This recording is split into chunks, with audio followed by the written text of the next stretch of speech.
Le Seigneur est avec vous. Et avec votre esprit. Évangile de Jésus-Christ selon saint Luc. Gloire à toi, Seigneur. Jésus disait cette parabole. Il y avait un homme riche qui portait des vêtements de luxe et faisait chaque jour des festins somptueux. Un pauvre, nommé Lazare, était couché devant le portail, couvert de plaies. Il aurait bien voulu se rassasier de ceux qui tombaient de la table du riche, mais c'étaient plutôt des chiens qui venaient lécher ses plaies. Or, le pauvre mourut, et les anges l'emportèrent auprès d'Abraham. Le riche mourut aussi, et l'on enterra. Au séjour des morts, il était en proie à la torture. Il leva les yeux et vit de loin Abraham avec Lazare tout près de lui. Alors il cria, « Abraham, mon père, prends pitié de moi et envoie Lazare trempé dans l'eau, le bout de son doigt, pour me rafraîchir la langue, car je souffre terriblement dans cette fournaise. » « Mon enfant, répondit Abraham, rappelle-toi, tu as reçu le bonheur pendant ta vie et Lazare le malheur. Maintenant, il trouve ici la consolation et toi, c'est ton tour de souffrir. De plus, un grand abîme a été mis entre vous et nous pour que ceux qui voudraient aller vers vous ne le puissent pas, et que de là-bas non plus, on ne vienne pas vers nous. Le riche répliqua, « Eh bien, Père, je te prie d'envoyer Lazare dans la maison de mon père. J'ai 5 frères, qu'ils les avertissent, pour qu'ils ne viennent pas, eux aussi, dans ce lieu de torture. » Abraham lui dit, « Ils ont Moïse et les prophètes, qu'ils les écoutent. » « Non, Père Abraham, dit le riche, mais si quelqu'un de chez les morts vient les trouver, ils se convertiront. » Abraham répondit, « S'ils n'écoutent pas Moïse ni les prophètes, quelqu'un pourra bien ressusciter d'entre les morts, ils ne seront pas convaincus. » Acclamons cette parole du Seigneur. Louange à toi, Seigneur Jésus.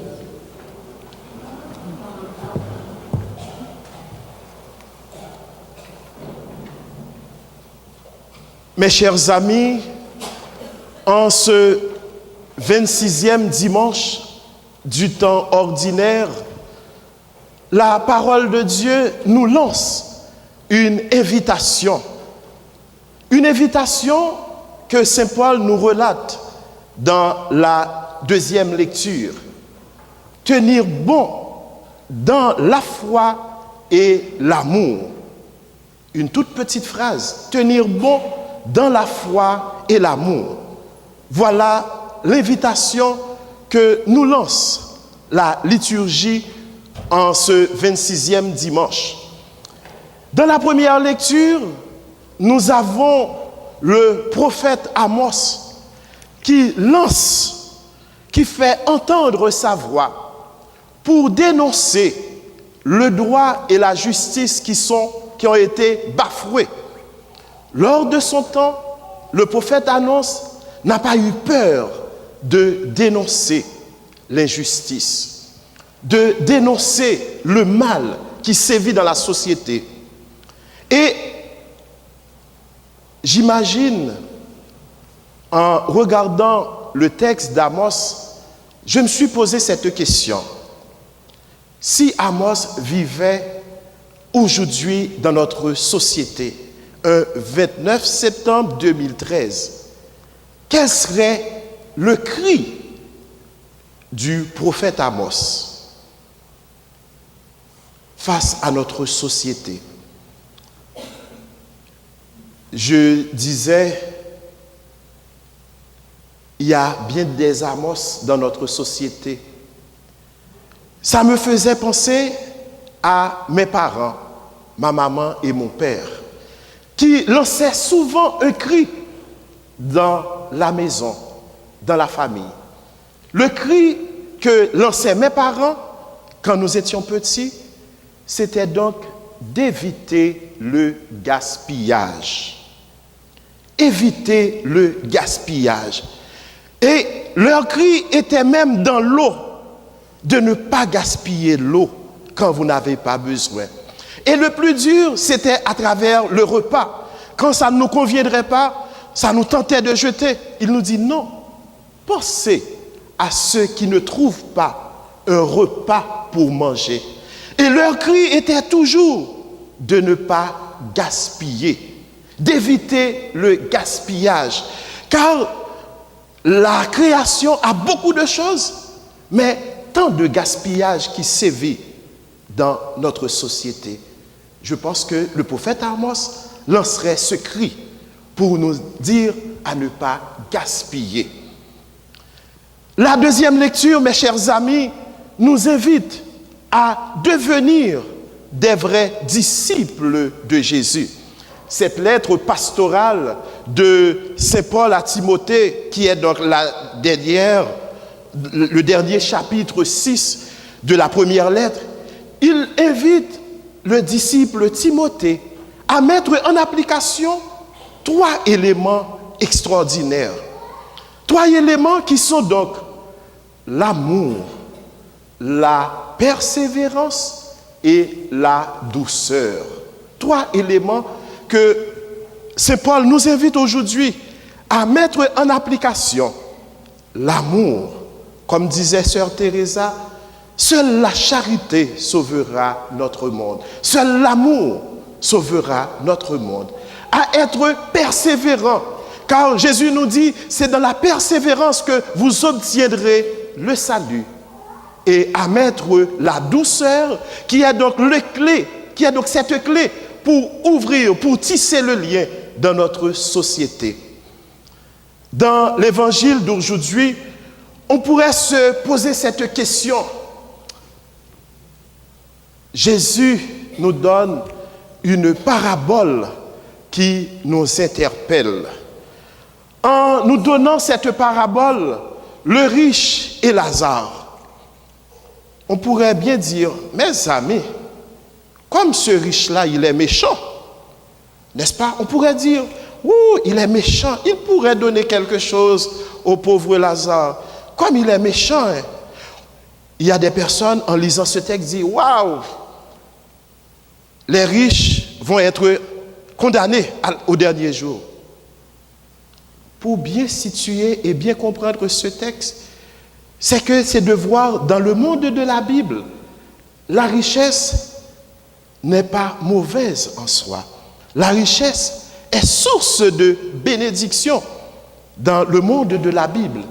Mais cette parabole que Jésus donne, c'est pour nous interpeller, pour savoir la richesse que nous avons, comment pouvons-nous gérer cette richesse? Comment pouvons-nous avoir les yeux ouverts sur nos frères, nos prochains, à travers cette richesse? D'abord, dans cette parabole, Jésus dit, le riche, il n'a pas de nom. C'est pour dire que ça nous concerne. Et le pauvre, lui, il a un nom. Comment il s'appelle le pauvre? Lazare. Lazare qui veut dire que Dieu aide. Dieu aide le pauvre. Et l'antienne de l'évangile nous dit, Jésus, de riche qu'il était, il s'est fait pauvre pour nous enrichir de sa pauvreté. Cela veut dire que le pauvre, lui, il a un nom. Mais que remarquons-nous? On ne nous dit pas que le riche avait exploité le pauvre. Le pauvre avait été marginalisé. On ne nous dit rien. On dit simplement que le riche portait des vêtements somptueux. Il faisait des festins. Normal, si vous êtes riche, vous avez de l'argent, c'est normal de fêter. C'est comme une amie qui me disait que, oui, Père Larose, cette parabole-là, je ne l'aime pas. Parce qu'il parle du riche. Bon, lui, il avait un peu d'argent. Il me dit que ça me donne beaucoup de problèmes. Je dis, mais si ça vous donne beaucoup de problèmes, donne-moi vos argents. Si vous avez également beaucoup de problèmes à travers cette parabole, vous avez de l'argent, donne-les-moi, mes amis. Car la richesse en tant que telle, elle n'est pas un problème. Mais le riche, Jésus nous fait voir dans l'autre acte qu'il est allé en enfer. C'est pour dire qu'il était tellement perdu dans ses richesses, il n'arrivait même pas à voir Lazare qui était devant son portail. La richesse est mauvaise, c'est quand elle nous ferme sur nous-mêmes. Nous n'arrivons pas à voir l'autre. Il est un frère, il est une sœur.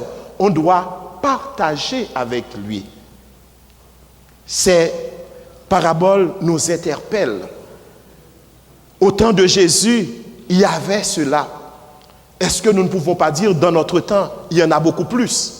Certes, mais c'est une invitation, mes chers amis, à savoir que les richesses que nous avons, nous possédons, nous ne devons pas donner la première place à la richesse, mais de voir l'autre.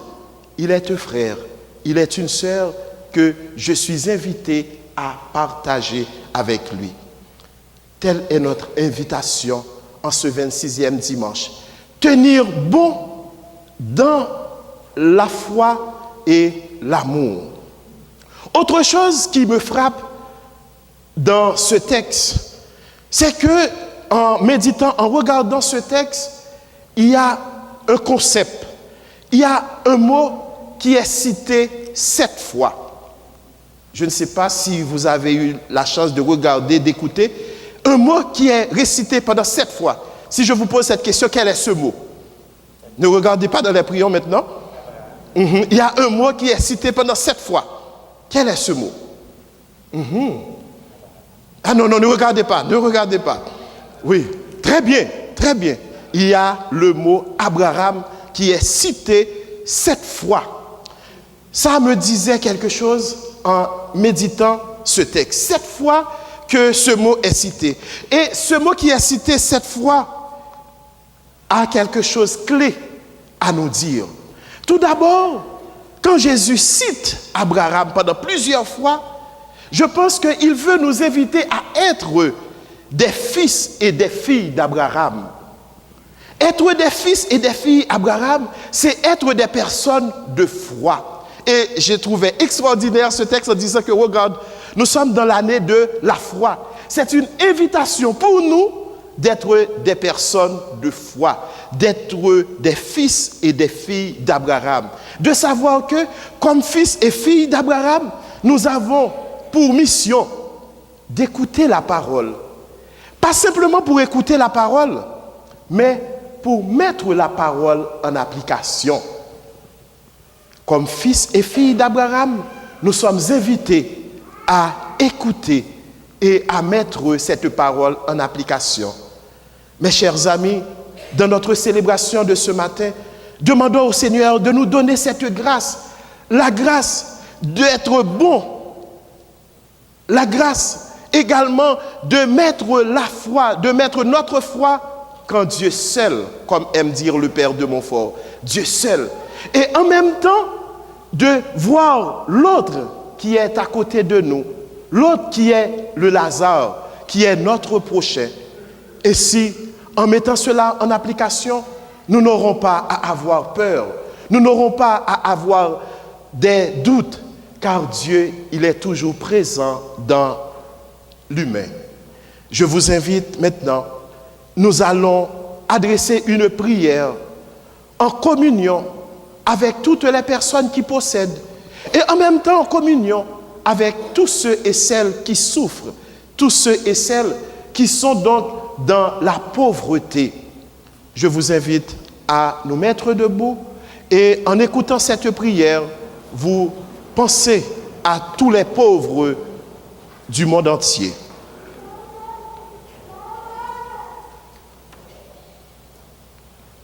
Seigneur, nous te disons merci pour les bienfaits de la création que tu nous donnes en abondance.